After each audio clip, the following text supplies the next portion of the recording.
Hello दोस्तों, Russia Ukraine war एक बार फिर से सुर्खियों में है और इस बार वजह है पुतिन का न्यूक्लियर मॉक ड्रिल। जी हाँ, हाल ही में रशिया ने एक न्यूक्लियर अटैक सिमुलेशन ड्रिल की है और इसकी वजह है डोनाल्ड ट्रंप और पुतिन के बीच होने वाली मीटिंग का कैंसिल हो जाना।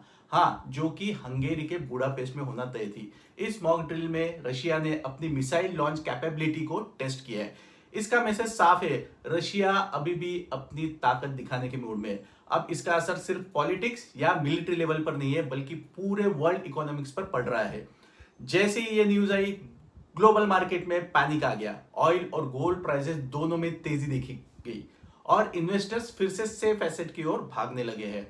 अब बात करते हैं इंडियन स्टॉक मार्केट पर इसका क्या असर पड़ सकता है। इसमें सबसे पहले क्रूड ऑयल प्राइसेस बढ़ेंगे। रशिया दुनिया का मेजर ऑयल एक्सपोर्टर है, तो इस वॉर में एस्केलेशन का मतलब ऑयल का महंगा होना।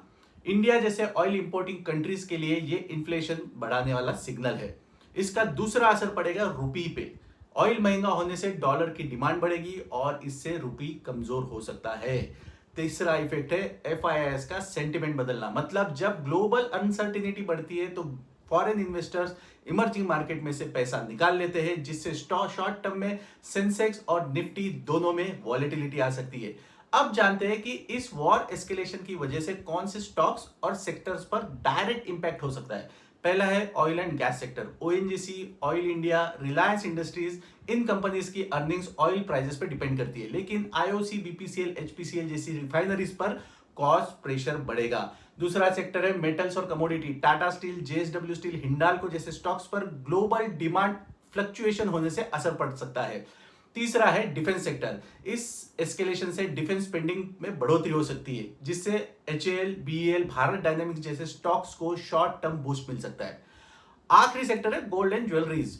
गोल्ड प्राइसेस बढ़ने से टाइटन, कल्याण ज्वेलर्स, सेनको गोल्ड जैसी कंपनीज को फायदा मिल सकता है।